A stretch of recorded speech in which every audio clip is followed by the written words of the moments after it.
I actually don't. That's my fucking problem. What do I want? And that becomes an increasingly ever-deepening puzzle. Now, I've often referred to this when you say to somebody else, I love you. I mean it. It's always rather disconcerting to the person to whom you say that if you imply that you love them with a pure, disinterested, and holy love. They automatically suspect it as being a little bit phony. Yeah. But if you say, I love you so much I could eat you, me included. that's an expression, as a way of saying to a person, you attract me so much that I can't help it. I'm absolutely bowled over by you, I'm gone. And people like that. Then they feel they're really being loved, and it's absolutely genuine. But now, I love you so much I could eat you. Now what the devil do I want? I certainly don't want to eat the girl in the sense of literally devouring her, because then she'd disappear.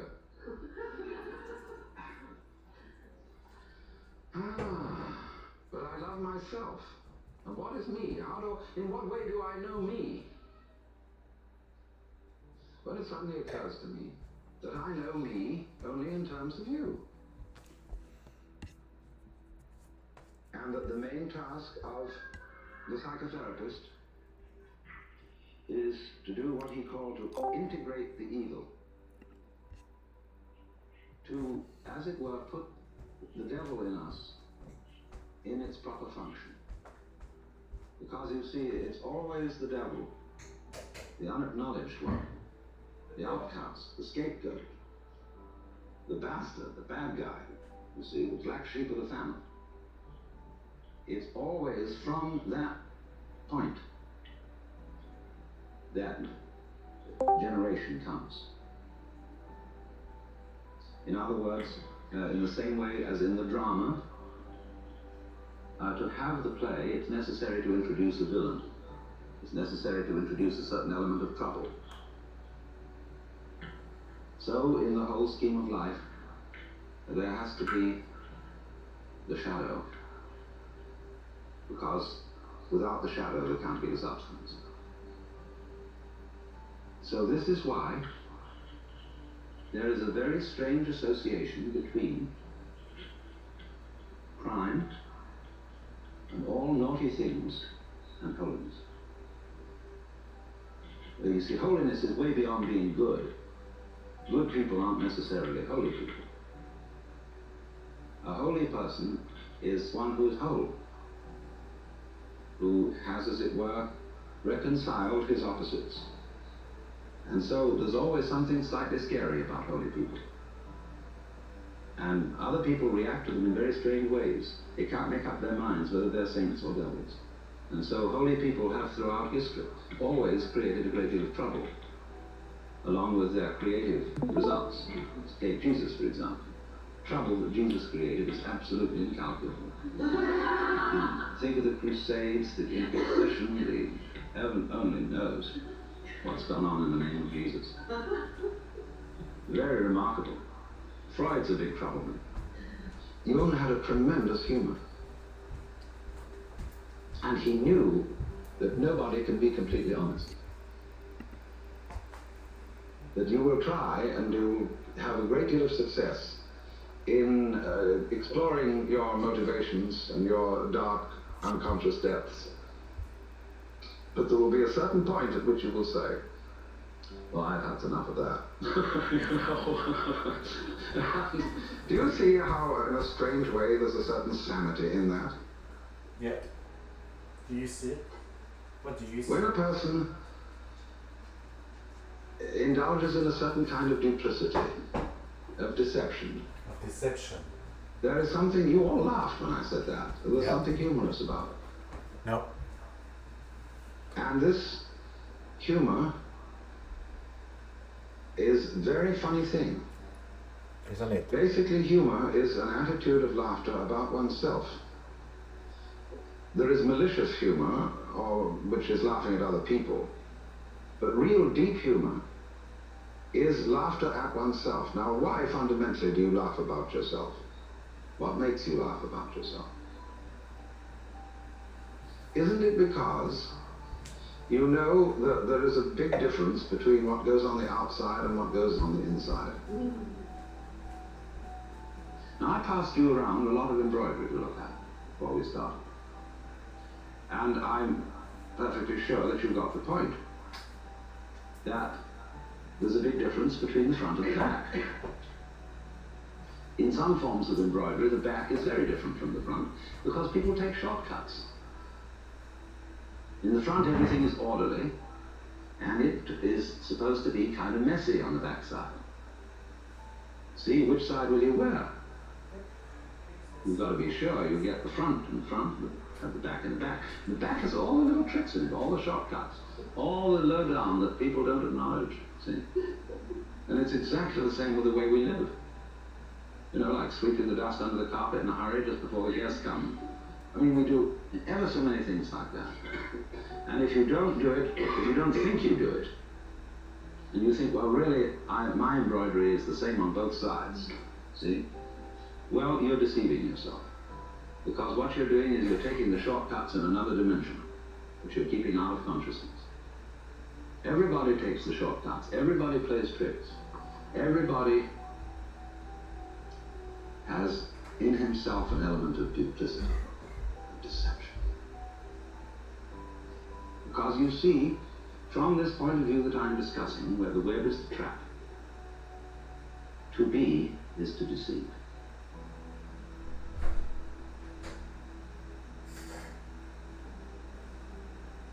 Think of camouflage, the chameleon who changes its color. Think of the butterfly pretending it has eyes.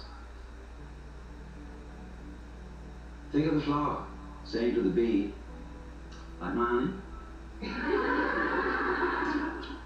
Bee says, wow. But then that means that the bee has to be, and it has to go on living, and all the trouble it takes to go around collecting honey and raising other bees and organizing itself and doing that dance which tells the other bees where there's more honey. There's all that stuff to do. But the flower was deceptive. Now, in the same way, I've often said, life is a drama, and a drama is a deception. It's a big act. When you peel an onion and you don't really understand the nature of an onion, you might look for the pit in the center, like any ordinary fruit has. But the onion doesn't have a center. It's all skins. So when you get right down, there's nothing but a bunch of skins. You say, well, that was kind of disappointing. Well, in rather the same way, you see, you find when you explore yourself and your motivations, and you go through and through, and you try to find out that thing which is really genuine. So you explore the onion, and you go in and in and in, and then you find, well, it's all a deception. Isn't it? Now then the question arises, who's deceiving who? Who's fooling who? I'm fooling me? What is fooling? Fooling is playing like you're there when you're not. You know, getting somebody else to answer your name in the roll call. So, we're all, this is the metaphysical basis of it. This is what the Hindus mean by Maya, the world illusion. The world is playing it's there when it isn't. And it's a trap. And it sucks you in. It's all traps. And you can't get out of it. And some people love to set them. And it's a thorough big trap too. And then they blame you for always, falling in when their you get trap. an idea like this or a feeling like this, follow it to its extreme. Don't back out from it. If you find you're selfish, go to the extreme of what selfishness means. Confusion largely results from not following feelings or ideas to their depth. You know, people think they want to be immortal. They'd like to live forever. Do you really want to do that? Nope. Think about it. really go into it, what it would be like. That's why I do a game about vampires. I People say they want this, that, and the other. explore the They question want this through kind of that, and car, they I'm want this like, kind no, of dress, or so on. I want to They want die this kind of money, and so on. ASAP. I want to keep It's always a a good good idea to life. think it right But through. when I don't have a What good it life would anymore, involve please to be in that situation, to have those free desires me, fulfilled. save me for once. Also, when you form a relationship to another person, think it through too. You never know how it's You gonna see? end. How inconvenient would they be? However attractive. And always turn the embroidery around and look at the underside, but don't get caught doing it. See, that's something one does on the side in secret. It's kind of sad Otherwise because you play the game and everything is as it's supposed to be up front. But that makes you humorous, and that makes you human.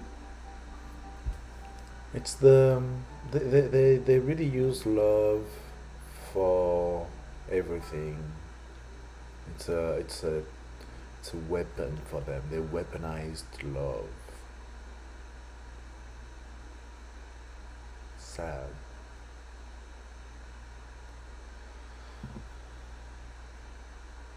Selling some shit that then blows in your face. It's the illusion. As long as you can be If you do a fooled, thing like you that, deserve to be. You make a forced change. Now, if the change is to happen in the same way that a seed at proper season breaks open and sends up a shoot, see, it comes from the whole force of life itself. Now, when you see that without your having to do anything, see, you are living the uncalculated life, and you're only pretending you're calculating it and arranging it, then, as it were, you will have a grasp of the total situation. And with a declining tendency toward religious faith and a depleting trust and sense of individual significance in systems of community, meaning, culture, economy, and state, facilitated in large part by the increasing proximity to vast amounts of information, many of us see ourselves as inconsequential specks destined to pass from dust to ashes with nothing to show for it. In some sense, this may be true. However, there is one unique source of profound scientific-based significance that we all possess, no matter who we are and what we do, without the requirement of any grand illusions of achievement or faith in anything beyond. Everyone, you, I, everyone we know, and everyone knows, is born with this, woven into the very fabric of our relationship with reality. We wear it in every moment, and it cannot be taken off, not even by ourselves. It is the fact that each of us will change the course of everything forever. Let's consider for a moment that time travel were possible and you went back in time some significant number of years. If, while you were there, you affected something, changed something, influenced something to go differently, stopped or started something that would have otherwise happened or not, and so on. Even with just seemingly tiny, insignificant alterations, it would be highly likely that you would dramatically change the course of events throughout history thereafter. The preceding future would become, potentially, a completely different one, or at the very least, a notably different one. Most of us accept and understand this.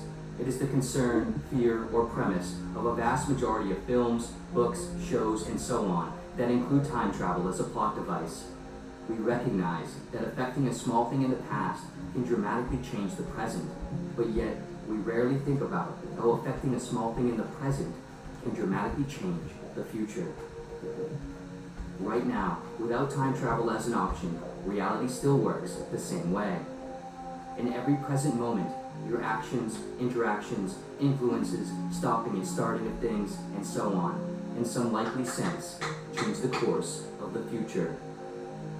Not every little thing we do always has a major impact on the course of events, but many likely do, and we do many things, both big and small, all the time.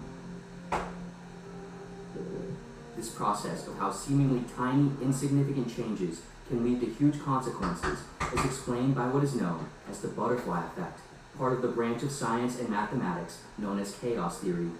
Chaos theory deals with systems known as chaotic systems that react with high sensitivity to tiny changes in initial conditions, and through chaos, compound and lead to the generation of completely different, unpredictable outcomes in later states of the systems. Chaos is sort of a misleading term because this process is not truly chaotic in a random sense. Chaotic systems function according to the laws of motion, physics, and deterministic principles like everything else. But because of their immeasurably complex factors and high sensitivity to minute variability in the initial conditions, they are just nearly impossible to predict and appear chaotic. Examples of chaotic systems include the weather, aspects of the brain, population dynamics, ocean turbulence, traffic flow, aspects of the economy, and so on. And of course, reality as a whole is a chaotic system. It is the total sum chaos of all the chaotic systems combined. The most chaotic system a system can be. And of course, Standards. we are in this, part and parcel of it. As a simplified example, consider a scenario in which a person is living with a roommate. At around noon, this person becomes hungry and decides to have a meal. From the options available at their apartment, this person decides to make a tomato salad, and they use the last communal tomatoes in their apartment. Later that night, their roommate plans to have someone whom they are dating over for dinner, and intends to make a pasta dish with homemade tomato sauce. Before their date arrives, they realize they're now out of tomatoes, and go to the grocery store to get more. When going to check out, by mere seconds, they get in line in front of another person. While checking out, the cashier mistakenly puts in the wrong code for the tomatoes and must clear out and re-input the code, the transaction totaling about 3 minutes. While on the drive home, the person who was behind them in line, now delayed by 3 minutes, just barely happens by a car accident that had occurred only a short moment earlier. This person who was in line happens to be an off-duty EMT, and after noticing one of the car accident victims on the ground unconscious, they pull over, get out, and provide the victim CPR, ultimately saving their life. This now rescued car accident victim, just recently having gotten married, goes on to live a normal life and have 2 children with their wife. Eventually, one of their 2 children goes on to become highly successful in the medical field and creates the formulation for a life-saving medication. As a result, thousands if not millions of lives are saved by this medication, allowing more lives and families to continue and be born. Further events would then continue on to and through these new individuals, affecting more events and leading to more people and things, building and compounding over time into a massive webbing of sprawling cause and effect, interacting with other chains of cause and effect along the way, all still interlinked with that original tomato salad. Of course, all of the events, even just the initial delay of the EMT, required many other places where slight changes occurred according to other I'm not causes. sure what I'm doing. But I'm listening ultimately, and paying based on the attention, so butterfly I'm like a effect, bit the effects of distracted. that one roommate deciding to eat a tomato salad would, at least in some varying degree of causality, continue on until the end of humanity, perhaps the world, and perhaps beyond. It is not uncommon to hear that one wants to change the world. It is the tagline to so many people's dreams and aspirations. It's a noble and virtuous enough ambition. Arguably, we should want to focus our efforts on intentionally doing as much good in the world as we can, trying to change it for the better, because perhaps the more people who try, the odds increase that it might. But ultimately, if one small action, like eating the last tomatoes, can potentially change the entire course of events in the future, what makes us think we could ever truly know the impact of our other actions? On the timescale of history, good, bad, and neutral events can never be fully known or identified. But what we can know is that our existence, although a seemingly insignificant fluke in a blip of time, through the butterfly effect, will flap out and leave its trailing legacy with potentially increasing dramatic effect for possibly the rest of history and perhaps beyond. Chaos theory takes away the long-term predictability of our actions, but gives us back a perpetual role in reality's operation. Your legacy, albeit indirect and anonymous, will continue. It is a flame whose fuse is anything in existence.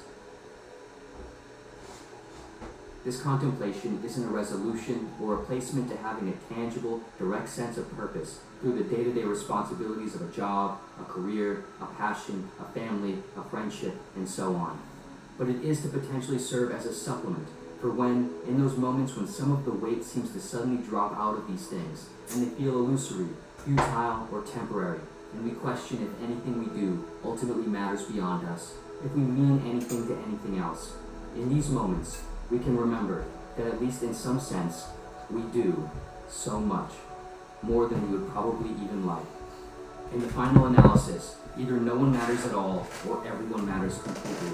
There is really no in between. No matter who you are, because of you, the course of reality's future will play out in a unique way. We are not only each the agents of our own story, but we are also the agents of the story of humanity, this earth, and perhaps beyond, collaborating on the unique expression of art that is the future. Beautiful.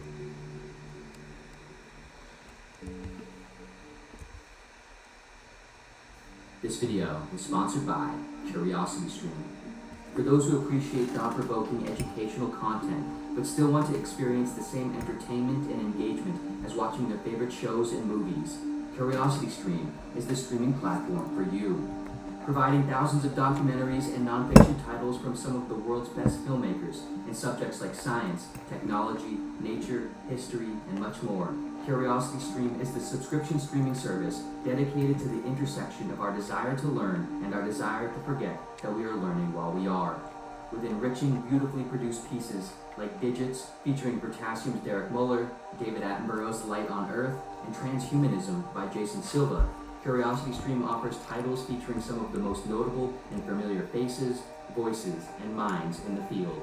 CuriosityStream is available worldwide on many, if not most, platforms, and is extremely affordable.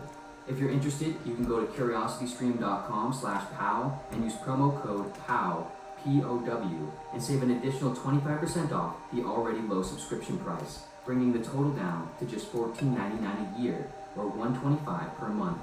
An unbelievable price for the value. Again, please visit the link in the description and use code POW to sign up today. And of course, thank you so much for watching in general, and see you next video.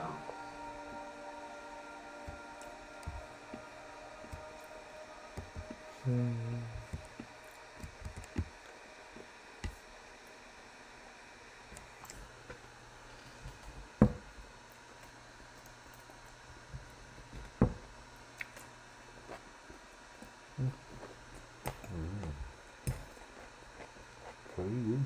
How do you know you exist? In terms of what? What do you discover? What you push that? Why, you discover everything else that you thought wasn't you. You only know you exist because you've got things to feel and other people to talk to, and because you go, you reflect the external world. So investigate you and you get the external world. Now what happens if you investigate the external world? Well, you get you. That's what happens, you see, when finally the physicists wanted to know, how are things like when we're not looking at them? That's the great question, you see. In order to see how electrons behave, I've got to put them in a process which influences their behavior. I'm really bombarding electrons with electrons. Now what is the electron doing when I'm not looking at it? See, does the light really go off in the refrigerator when you close the door? So you find, you see, that knowing, the act of knowing, changes what you are knowing. Knowledge of something is the same as action upon it. You do not know that a ball is rubber until you bounce it. And that acts upon the ball. And that's so with everything. All knowing is not something you merely are a passive spectator.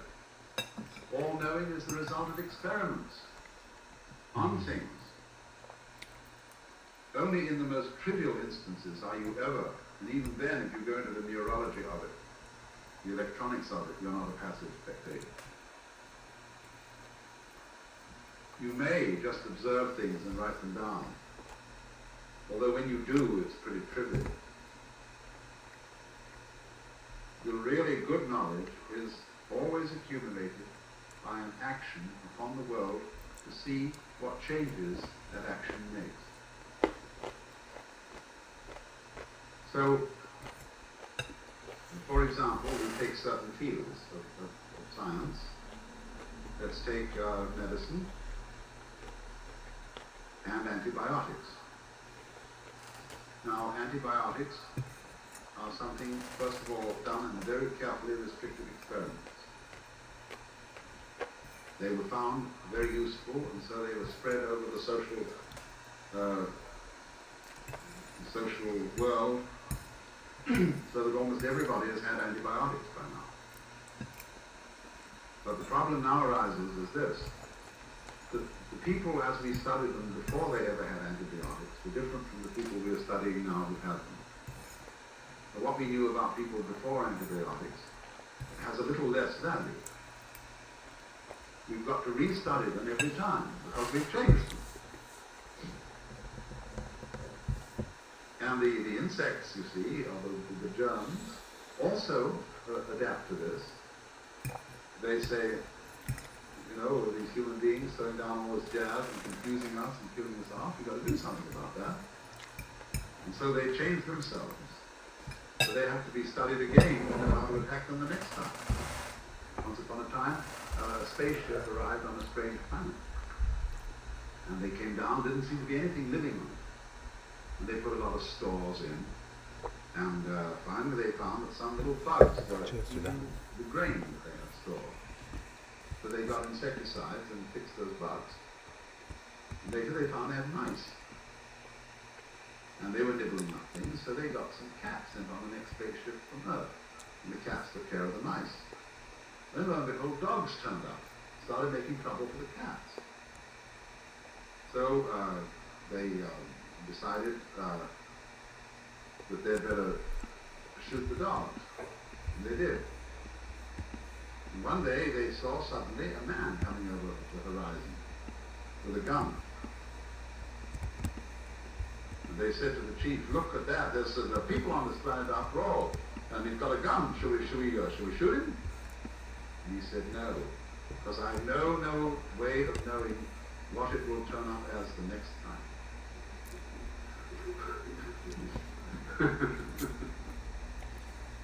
Well, now look here. What I've been trying to show is that you cannot use the language of illusion, that is to say, the language of accurate separative description, too far without getting into confusion. Push your nominalism and it becomes realism. Push your scientific materialism and it turns into mysticism. I love doing this. I had great fun. I gave a lecture at Harvard some time ago on B.F. Skinner. And B.F. Skinner is the arch behaviorist. He is Mr. Mechanist Psychology. And I took many passages from his works and said, now just see what he's really saying and so on, so on, so on. He's a mystic. He really believes in the unity of the universe and all that jazz, you see, that the individual organism is a function of the cosmos. And if I say that, you see, I say he's a mystic. Does this ruin his scientific reputation? What does it do? But that's, you see, that's the great game to play. Just push it along its logical line, and you arrive up from that predicament. One way or the other, and it really doesn't matter which way you do it. You either show that nothing exists at all on their terms, or else that it's all one. So, in this way then, we have to resolve the problem of mind and matter by what I referred to this morning as looking at these as dimensions of each other, or as different languages for talking about the behavior of the same thing. What the thing is that's doing this behavior, or the behavior is that has no thing doing it, really no one can say. and you can't say what it is for exactly the same reason that you cannot touch the tip of this finger with this finger. To the tip of this finger is always inaccessible to its own touch, you see. And that's the problem of every nerve end. The nerve end can tickle another nerve end and say, hi, are you there? Am I here? And it says, yes, you're here. Oh. But it needs another to do it. Now, the whole universe hasn't got another to rub itself against. So it can't define itself. So the basic self in you can't define itself. That's why the highest attainment in Zen is no attainment. Why no, it involves no idea. Why Buddha, when he talked in the Diamond Sutra to Subhuti, says, Subhuti, when I attained complete and unexcelled awakening, I didn't attain anything at all. But you can see, I think, that this nothing at all is a statement of the same kind as when a logical positivist says, in making your metaphysical assertion, you said nothing at all. And if you are Zen, you say, correct. I entirely agree with you. And yet, you see, that nothing at all was all in all. That was the thing. That was the big thing. You know, you lost everything and gained everything in one fell swoop. As having nothing but possessing all things. Because obviously, you see, if the mirror weren't there, the images wouldn't be. There would be no connection between them. They couldn't jostle together. If the water weren't there, how would the fishes get around? If the air weren't there, how would the birds fly? If consciousness weren't there, how would experiences occur? You see? If being weren't there, how could there be being? So there are in Buddhist philosophy what are called the four inconceivable.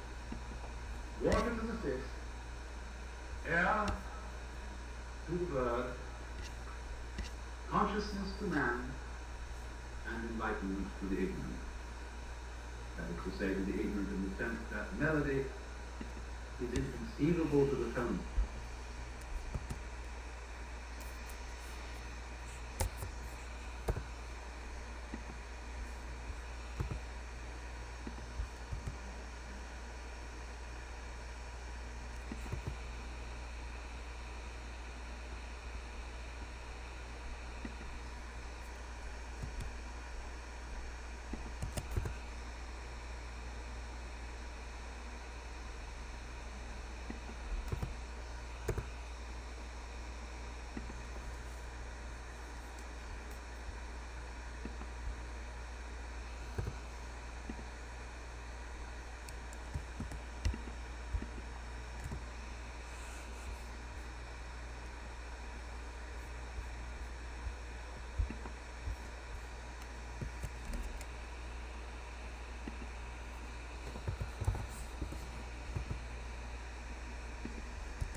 Be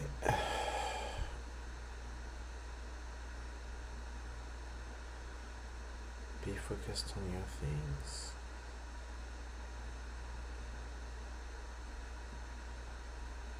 I was not. The embrace, the transformation of a mortal.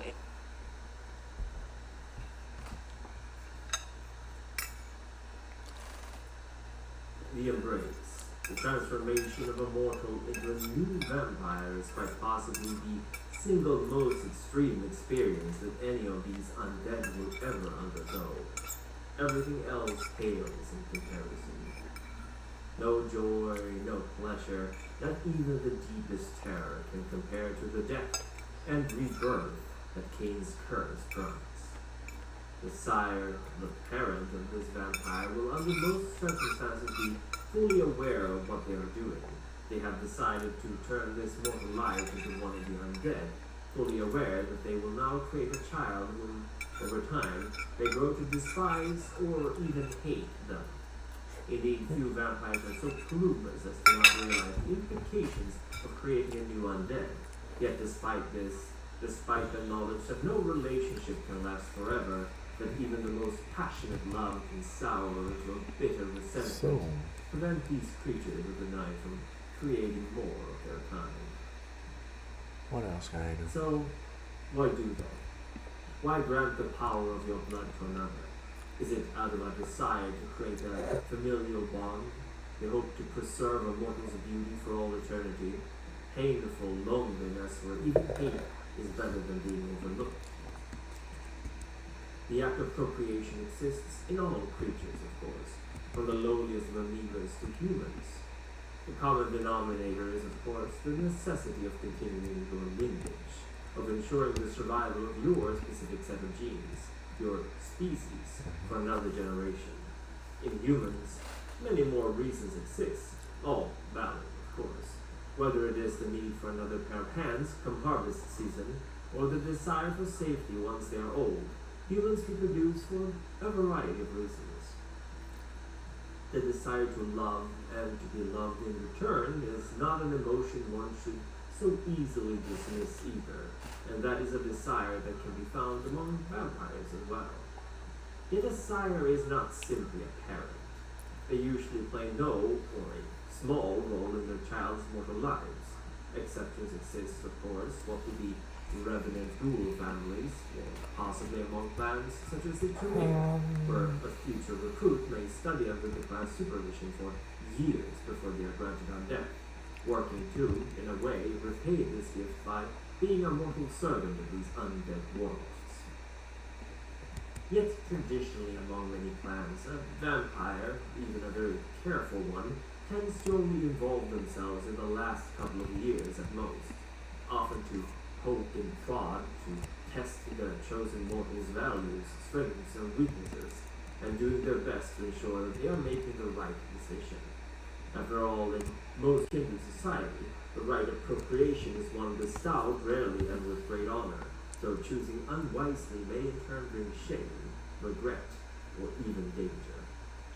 This, granted, is a desire to be as part of the Camarilla, or an anarch in a city where the barons have some manner of wit to them, and care for the ivory tower's rules. After all, it is a rule founded on common sense. Too many vampires in the herd will grow thin, and the risk for discovery will grow greater. Too many young kindred running around may give them ideas, may have them band together, and we have seen the results of that before, haven't we? No, the entire Camarilla society is geared towards considering the embrace one of the greatest honors that a mortal can have bestowed upon them, and, contrariwise, one of the biggest responsibilities that any kindred can take on. A sire is alone responsible for their child's behavior until they are deemed worthy of becoming a neonate. Thus, an irresponsible embrace may result in the death of not just their fledgling, but the sire themselves. And even if this child were to, as it were, and follow the rules and regulations, what's to say they won't turn their back on their sire as soon as the opportunity is given? Or, Worse, turn against them and give their secrets to enemies who would like nothing more than to tear this kindred apart. As we know, vampire society has little tolerance for weakness, and creating a child is quite possibly one of the most perilous acts a vampire can do. So, why then would any sane kindred choose to procreate? For servants? Ghouls are far more trustworthy and frankly useful for this, being able to walk in the sun and often holding their masters in higher regard due to their imbalance of power. For a desire to procreate, hardly. Vampires do not age. There is no need for a new generation if the old one will never disappear or grow feeble. Nor are vampires ever rendered sterile or barren. There is no biological clock at work. They can create a new vampire whenever they feel like, quite frankly. No, they do not die from age, nor do they grow weaker. Quite the contrary, in fact. Were one to draw up statistics of death amongst vampires, there would be a significant overrepresentation of victims younger than 20 years among life. As they grow older, they also die significantly less, obviously, and they become more powerful and skilled in keeping themselves alive. So there is no need for a younger generation to care for them, outside of the realm of new technology and developments within society. But these can, quite frankly, be handled by ghouls or even plain mortal servants, guided by their master's invisible hand.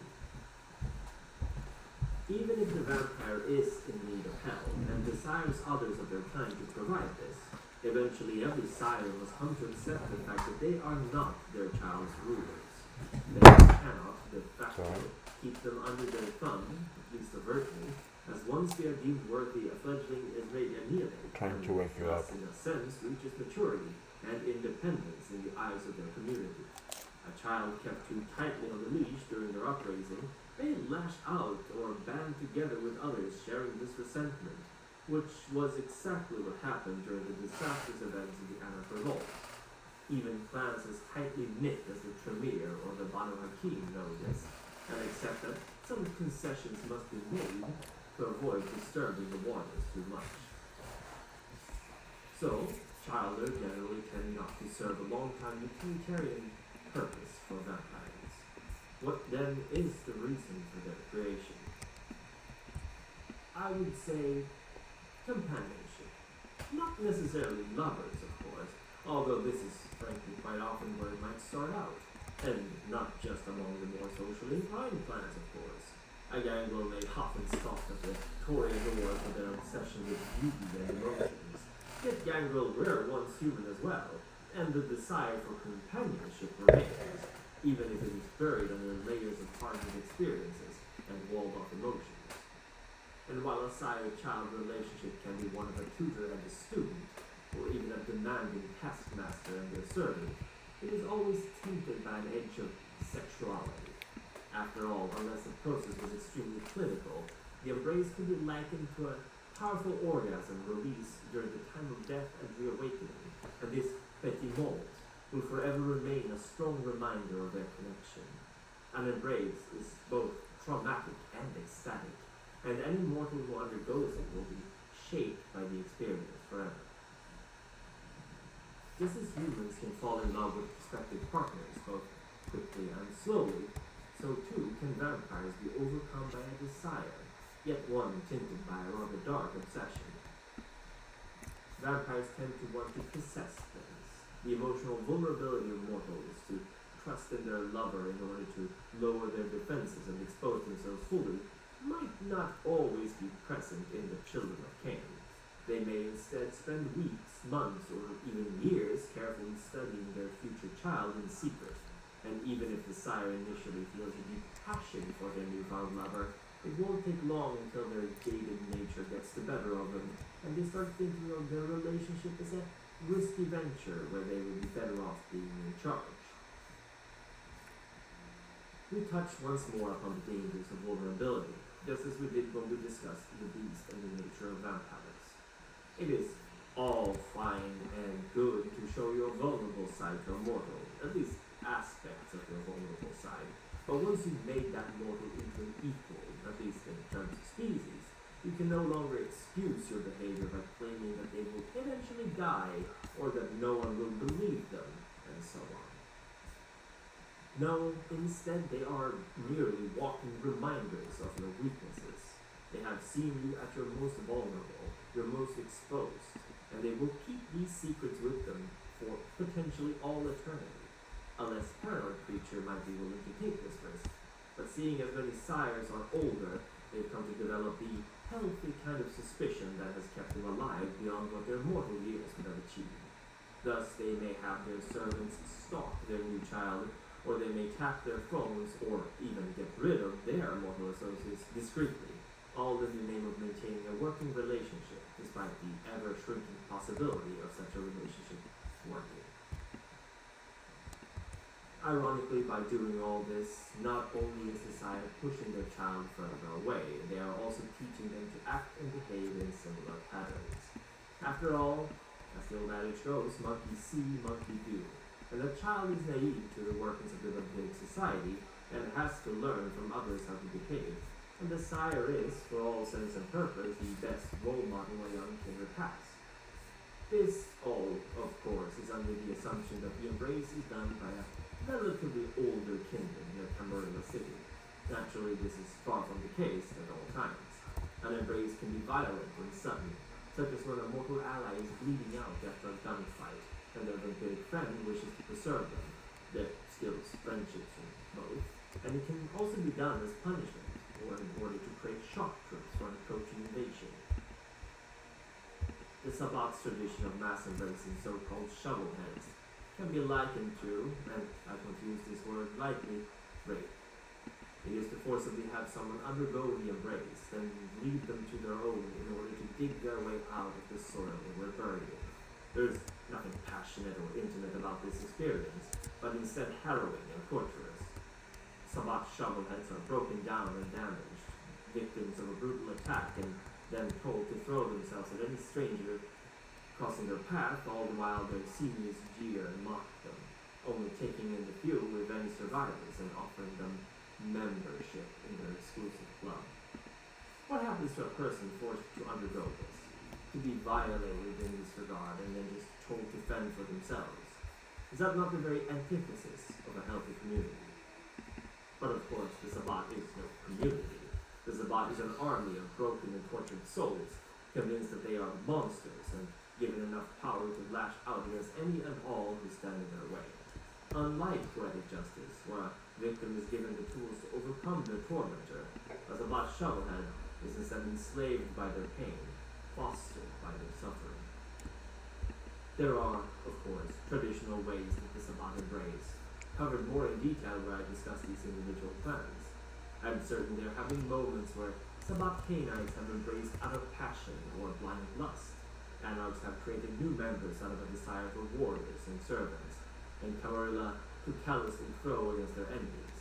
But where one to compare the three, it is clear that much of their ideology is based on their perception of rights and relationships amongst their kind. The Camarilla is a frozen hierarchy, the Sabbat a suicidal army, and the Anarchs, free spirits, lacking guidance and stability. The three grandchildren of Cain wait patiently for the time of judgment to arise. Bambi Parsons, a leader with an unbreakable will, Procyon, who was born as a god amongst King's angels, and Dugal, whose thirst for blood is matched only by his strength of will and purpose. Their child, the Methuselah, control our every move through their timeless jihad. They are Her Satanic Majesty Danny, whose presence chills the blood, Socrates Johnson, a masterful craftsman of stories, Lauren Eason, a trustworthy ally and friend, and Alexander Kishdaria, an esoteric scholar and mentor in Linchtr. On the council of the Primogen are seated Edward Reed and Ravenfang, whose wise judgment guides our nightly affairs. They are joined by Smear, an exceptional addition to their ranks. This week the council would wish to thank the Elodian Patrol for your continued insight into matters of our common interest. We would also wish to give our regards to the Sylly Embryon, whose service to the council has not gone unnoticed. Thank you for your support. And naturally all our elders and Sylly and neonates receive our gratitude from the bottoms of our hearts. Without your support, this would not be possible. And thank you for watching. Now be careful out there, for Gehenna may soon be upon us.